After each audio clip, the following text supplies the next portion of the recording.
Hello, I'm Jonathan Mast, and welcome to this edition of the Sedgwick Podcast.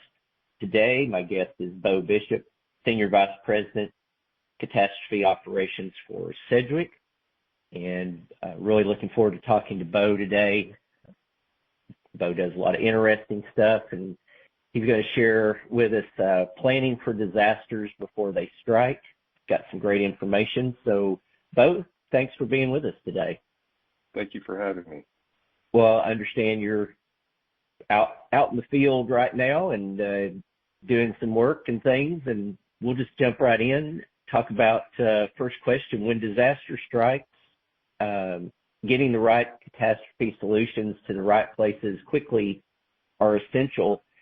And Beau, if you could tell us some about the vast range of needs necessary to handle different types of damage that people might need to think about. If we can jump in right there, that'd be great.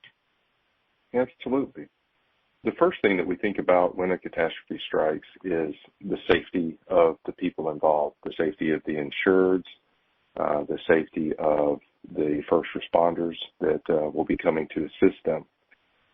One of the nice things here at Sedgwick is we have a temporary housing division that can quickly get rooms at hotels, Airbnbs, find places for people who are displaced that have damage to their homes and get them into a safe environment, as well as help the first responders find locations where they can stage to come and assist. Secondly, we look at the mitigation factor of the losses. If a home has open windows or penetration through the roof, we want to get those covered up so that we limit the exposure. Try to keep down things like mold and water getting into a home. And then if they do have mold and water, we want to make sure that we can get those remediated, try to keep the losses to a minimum as possible. Then we transition into our, adjusting services. Have a team of adjusters that get out there and take a look at, what has happened, what has occurred, apply the coverages that people have, and see what we can do to get money in their hands and try to get them back on their feet or get their businesses back open as quickly as possible. In some situations where we have high severity or complex severity, we have a team of engineers and building consultants that we can bring in to assist us, and that does two things. One, it makes sure that we properly rebuild and create a structure that is sound going forward, but it also allows us to have the additional resources to really, penetrate an area and make sure that we can do more in a quicker time frame. When we talk about commercial losses, a lot of those have loss of service provisions within their policies where they have business interruption to help them, for loss of income. And even on some personal policies, we have additional living expenses to help with the cost associated with having to move out and move back in. We have a forensic accounting team that helps us with any type of financial matters like that and can assist us in making sure that we're accounting for all the different expenses that are being incurred and help us properly get that money back into the insured's hands. And then lastly, for larger businesses that have lots of contents, if you think about grocery stores or warehouses that have just hundreds of thousands of items, we have a whole contents division that they specialize in helping us count that inventory, get it accounted for, and make sure that the insureds are covered and everything is replaced or paid for according to their policies. Well, that's great. That's awesome to hear how many resources are available and how many different ways Sedgwick we have out there to assist, and a lot to think about as people can't always anticipate what's coming next, which leads to the next question is, what do the first 30 days after a CAT look like for insured clients? Well, it's definitely stressful. Very rarely, is it not. As I mentioned before, the first thing you want to do is make sure that people are safe. that's always the most stressful part of any catastrophe. Once you identify what you're dealing with, some catastrophes happen in a situation where you see them coming. Most people think of hurricanes. You see it on the news, you track it, you watch it, you get an idea of where it may make landfall. Sometimes we can predict that with weather events like hailstorms, sometimes like with fires. But other times, like with earthquakes or sudden fires, tornadoes, things happen very, very fast. And so you're operating, from your back foot. And so from that perspective, you want to try and make sure that you can get to the locations that are affected in a timely manner so that you can get in and start addressing coverage and look at the expected loss. When we talk about our clients, they're looking for the number of people affected, the number of policies they have in force in a particular area. They're looking for how much expenditure they may have. So we need to try and get them updated and as close to real number reserves as possible so that they can make sure that they can fund the losses. Just really need to know what type of exposure they're looking at. And then probably the last thing is the personal lines versus the commercial lines give two different outlooks for the clients. The personal lines, you usually are dealing with a lot more volume, a lot more quantity in the number of losses. So that always makes it more stressful because you're dealing with higher volume of claims. Conversely, when you get into the commercial space, and that it does include like condominiums and hotels, you add in additional layers of the business interruption, the downtime, the inventory, things of that nature. So, in a word, the first 30 days, they're stressful, they're busy, but it's not uncommon for people in this area to deal with. No, it makes total sense. And again, having that expertise that you bring helps a lot, having seen it many times in many forms. But, another challenge can be having the right resources to ensure that those who are impacted are taken care of. When you have resources prepared, turnaround time is fast, which leads to better outcomes. Talk some more about how our teams of adjusters, contractors, experts, etc., play a role in that. Well, with a company our size, the coordination of all the different resources becomes, very important. Currently, within the U.S., we have just north of 800 on staff or, full-time colleague adjusters that can go out and work claims within the U.S. and even in some of the outlying areas. In addition to that, we support them with somewhere between 4,000 and 5,000 independent contractors. These independent contractors have varying skill sets. So depending on what we're looking for, what the exposure is, what the cause was, we can put specific people for, specific tasks. Windstorms being different than hurricanes, being different than floods, being different than earthquake, being different than fire. We have the flexibility to ramp up to whatever the catastrophic event may be. In addition to the loss adjusting, though, we do have the engineering, the building consultants, our repair services, our contents division that all create a constant wave of support to allow us to flex up or down depending on, where something were to occur and what the severity of it is. And then lastly,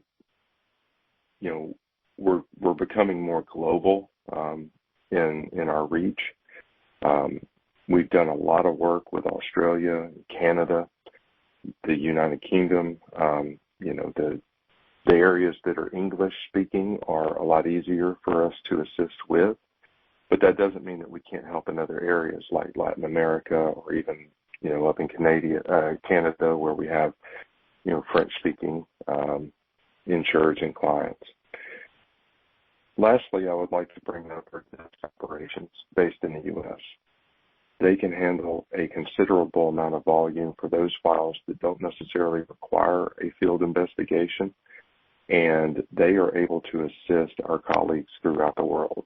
Currently, they are helping our clients and colleagues in Canada, the United Kingdom, Australia, and perhaps here in the near future, New Zealand. Well, this next question, nothing in the world today operates without technology playing a major role, and same has to be true with responses to catastrophe. So from our perspective, technology and data, what role do they play? Well, I mean, they're vital. Technology, especially when it comes to our claim systems. When our adjusters and engineers and building consultants are out in the field, our claims management systems are all cloud-based. We're allowed a lot of access and freedom to get out and do work remotely. One constraint can be post-catastrophe. If you don't have internet or cell service, it might take, getting back to, a hotspot or a landline where you can reconnect and reestablish to upload your data. Obviously, cameras have come a long way between the cameras that we carry with our phones to 360 cameras and point-to-point cameras that allow us to map a site or a location, a hotel. We can take cameras from room to room. They capture 360 degrees and allow you a virtual workspace so that when you come back, you literally can walk from one door to the next. You can go in a building and out of a building and see virtually every square inch of that building after you've left it, which is just amazing technology. So it allows a lot of flexibility for what you can do post-inspection, and it also helps prevent mistakes and allows for a lot greater speed. We hear a lot about drones and satellites, and those are, sexy ideas, but they don't provide a real-time function as much as we would like for them to. There are certain situations when we're dealing with acreage, think farmland, agriculture, golf courses, drones come in amazingly helpful to allow us to be able to look at a lot of acreage or square footage and get a good overview of the size and scope of damage. Satellite technology is fantastic from the standpoint of before and after. If you think of a hurricane where you want to know what did the situation on the ground look like 2 days ago or a day prior to an event, and then subsequent to that, we can take a look at that same imagery a day or two after the event. That allows us to see magnitude, depth, severity. What type of damage are we looking at? Flood, wind-driven rain, wind, fire, perhaps even smoke. You can watch smoke plumes and see which direction they're going. So those are things that we can do. And then lastly, I would say that, a lot of our efforts as we're moving forward are in the auto adjudication process. What that means is using artificial intelligence to take first notice of loss, get it into our systems, get claims up and running faster. That will allow us to handle claims exponentially faster than ones that have to manually be entered into our system. Also, the auto adjudication process allows for certain criteria that we can load into our systems. If this occurs and if you have this, then we can pay this. Anything that we can do to take the simple things out of the equation that don't require a lot of effort, or they require the same level of effort, and we can teach a system to do it automatically, drastically improves our response time and our speed and our ability to respond rapidly and with a lot more breadth. Certainly, it's just an amazing advancement, and it keeps growing, all the things that we see in the technology arena from even just 2 years ago. And you think back further, how much it's grown. I guess this question really is at the heart of everything. What can be done pre-loss to ensure a better post-loss experience? And that sounds odd, but we do know that most likely at some point in time, people are going to experience potential for a loss. So the old saying is, an ounce of prevention type thing. What can people do to be better prepared and to mitigate maybe what happens after a catastrophic event? I think knowing your policy would be always recommended. Now, a lot of these policies are large and cumbersome and have a lot of technical words and information in it. But knowing the broad strokes of your policy, what it does and does not cover, perhaps knowing your deductible or maybe even your limits, can be helpful. If you think about it from the standpoint, if you know you have a high deductible and you have very minimal damage, you could save everyone a lot of time and perhaps not file a claim. Conversely, if you know that you do have coverage and it is for what has occurred, knowing that you have that coverage helps you get a resolution that much faster.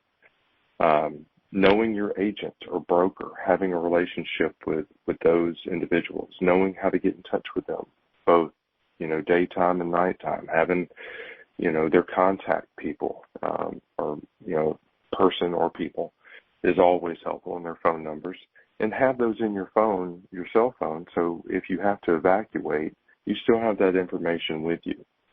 If you have a policy, it's always great to try and keep it with you, or have a PDF version of it that you can, retrieve via email somehow.